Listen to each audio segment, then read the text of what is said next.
हमारी आज की सिविलाइजेशन वाकई महान है, लेकिन क्या वो इतनी महान है जितना हम समझते हैं? जी नहीं।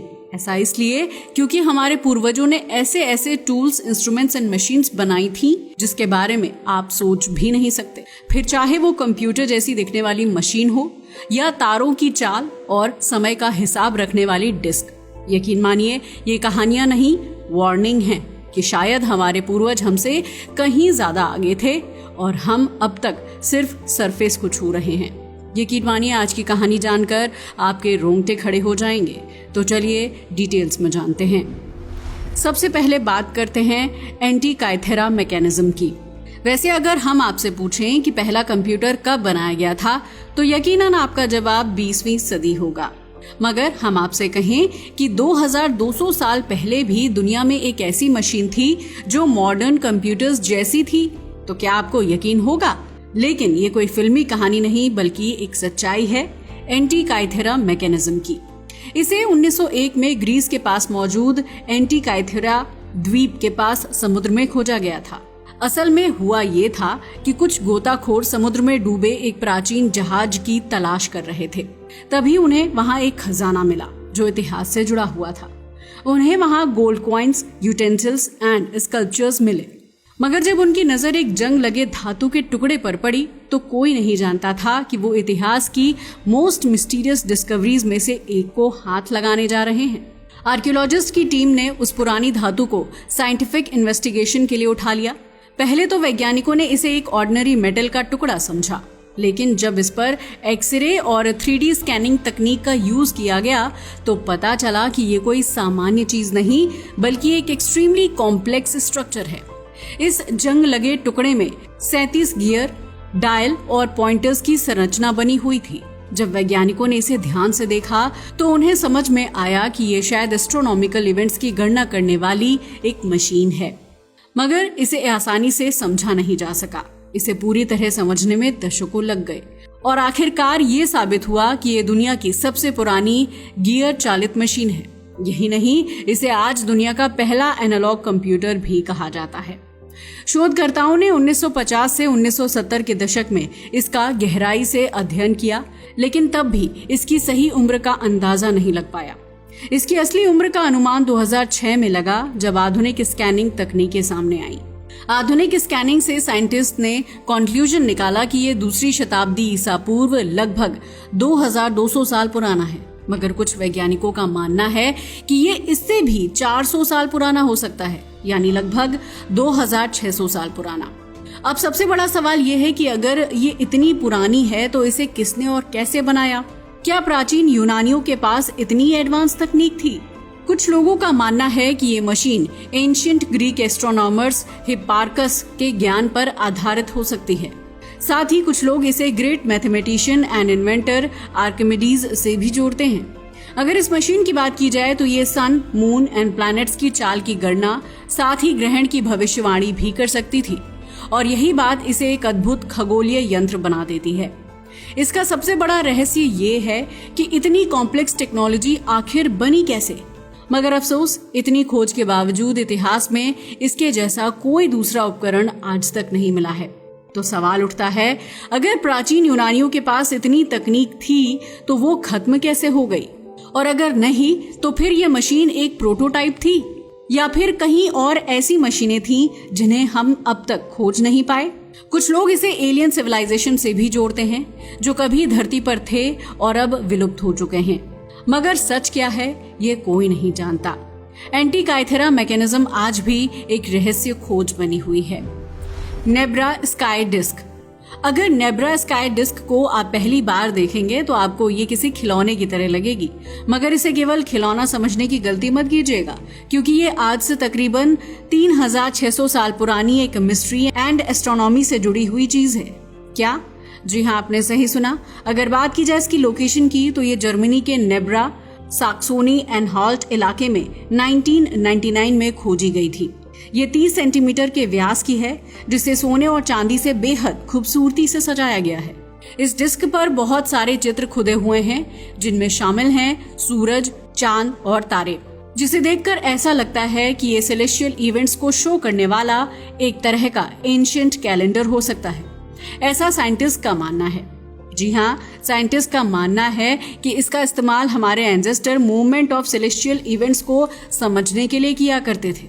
इस डिस्क के चारों ओर सूर्य की गोलाकार आकृति उकेरी गई है, जो साइमेट्रिक खगोल शास्त्र यानी सिमेट्रिक एस्ट्रोनॉमी का अहम हिस्सा हुआ करती थी। साथ ही जैसा कि हमने अभी बताया, इसमें तारों का एक समूह और चंद्रमा की स्थिति भी दिखाई गई है, जिससे पता चलता है कि एंशिएंट सिविलाइजेशन के लोग अपने जीवन को सेलेस्टियल इवेंट्स के आधार पर ही ऑर्गेनाइज किया करते थे।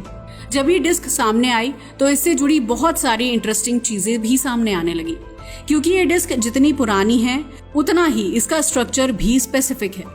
हम ऐसा इसलिए कह रहे हैं क्योंकि उस समय ना तो साइंस एंड टेक्नोलॉजी ने इतनी तरक्की की थी और ना ही हमारे पास कोई इक्विपमेंट था, मगर इसके बावजूद उस समय के एस्ट्रोनॉमर्स ने इसे इतना सटीक रूप से डिजाइन किया है कि आज भी स्पेस स्पेशलिस्ट हैरान रह जाते हैं। लेकिन सवाल ये होता है कि आखिर ये तो सब अनुमान है, नेब्रा स्काई डिस्क का असल उद्देश्य क्या था?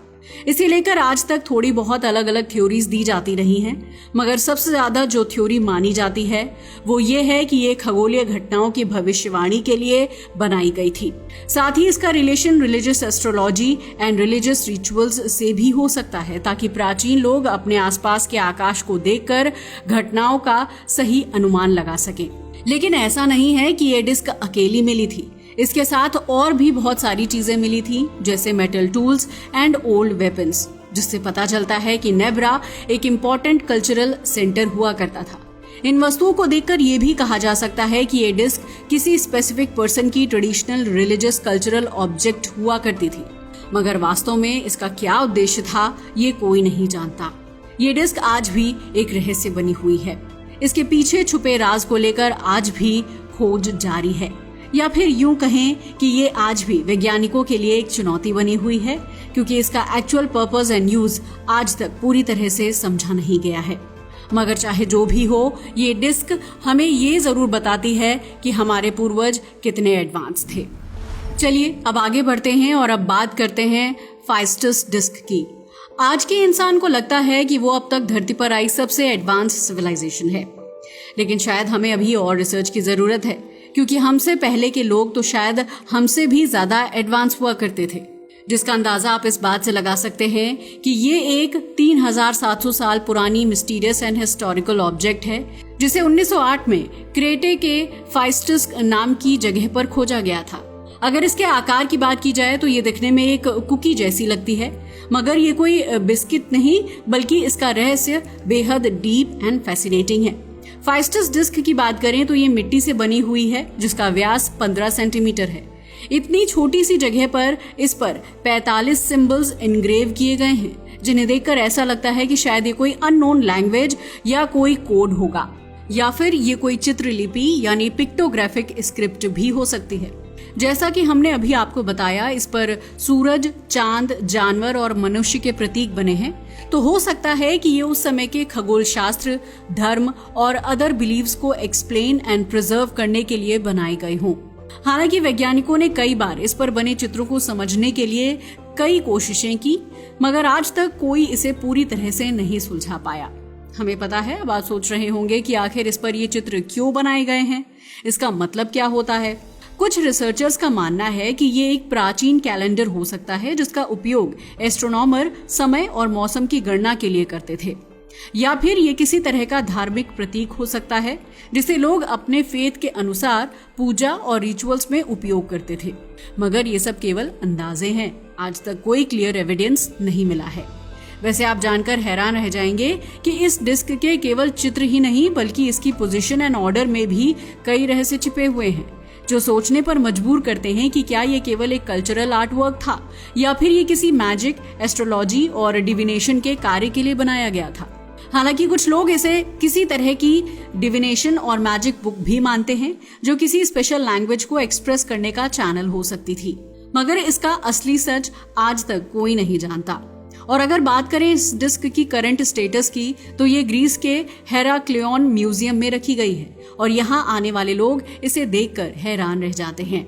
मगर आज भी ये एक गहरा रहस्य है कि इसे बनाया क्यों गया था, जिसे सुलझाने के लिए फेमस साइंटिस्ट अब तक कई साल से काम कर रहे हैं। Rosetta stone. ये साल था 1799 का, जब इजिप्ट के एक छोटे से शहर रोजेटा में एक अमेजिंग डिस्कवरी हुई।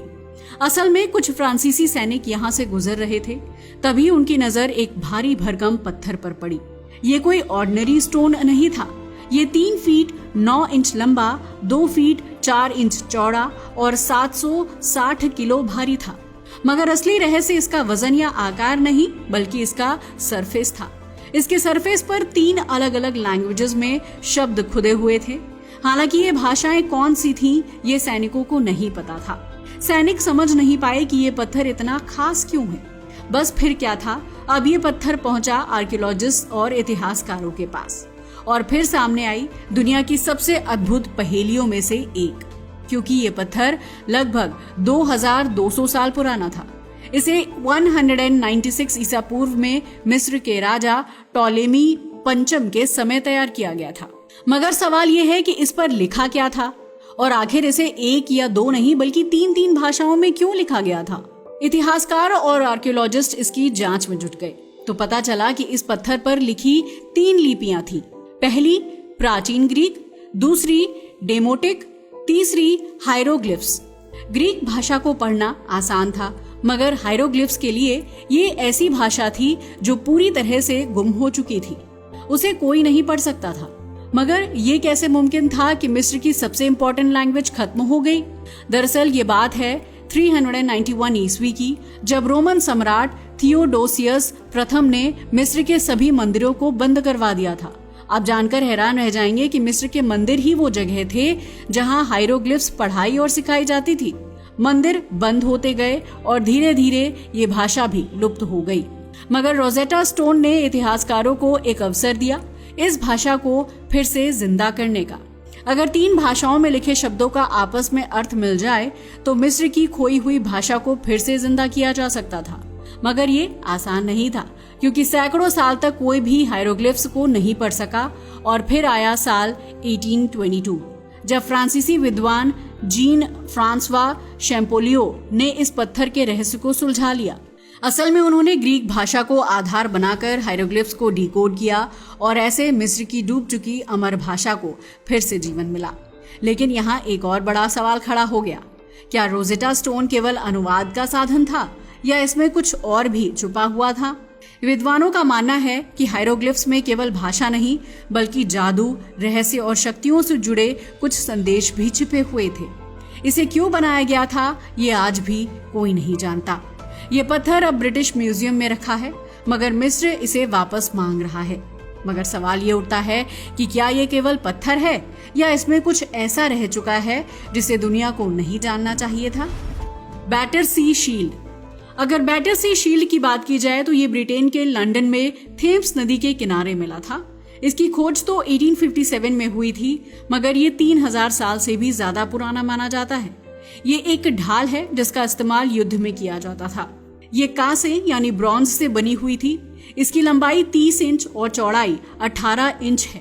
अब सवाल ये उठता है कि इतने साल पहले आखिर इस ढाल को बनाया किसने था और क्या उस समय पर भी युद्ध होते थे? दरअसल इस ढाल के दोनों ओर बहुत जटिल गहनों जैसी डिजाइन बनी हुई है, जो सिर्फ खूबसूरत ही नहीं बल्कि गहरी सांस्कृतिक और धार्मिक अर्थों से भी भरी हुई है।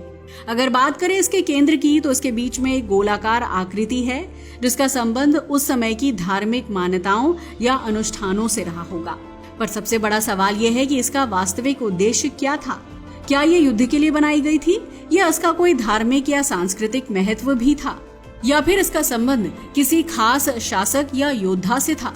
कुछ वैज्ञानिकों का कहना है कि ये ढाल केवल युद्ध के लिए नहीं बल्कि धार्मिक अनुष्ठानों या सांस्कृतिक प्रतीकों के रूप में भी इस्तेमाल की जाती थी। हो सकता है कि इसके ऊपर जो चित्र उकेरे गए हैं वो किसी खास रीति रिवाज या पूजा के प्रतीक हों। लेकिन बैटरसी शील्ड को लेकर आज भी सबसे बड़ा रहस्य यही है कि इसका असली उद्देश्य क्या था। सबसे ज्यादा हैरानी की बात यह है कि 3000 साल पहले भी इसे इतनी खूबसूरती और जटिलता से कैसे बनाया गया। अगर बात करें बैटरसी शील्ड की वर्तमान स्थिति की तो ये ब्रिटिश म्यूजियम में रखी गई है। ये प्राचीन इतिहास के रहस्यों को जानने के लिए शोधकर्ताओं और इतिहासकारों के लिए आज भी एक बहुत बड़ी चुनौती बनी हुई है। हालांकि इसके उद्देश्य को समझने के लिए कई प्रयास किए गए हैं, मगर इसका असली रहस्य आज तक सुलझ नहीं पाया है। तो दोस्तों, ये थी कहानी दुनिया में मौजूद कुछ सबसे रहस्यमयी चीजों की। वैसे आपको कौन सा रहस्य सबसे ज्यादा हैरान कर देने वाला और खतरनाक लगा? अपनी राय को हमें कमेंट करके बताना ना भूलिएगा। आज के लिए बस इतना ही। वीडियो अच्छा लगा हो तो इसे लाइक और शेयर करें और हमारे चैनल को भी सब्सक्राइब करें। जय हिंद दोस्तों।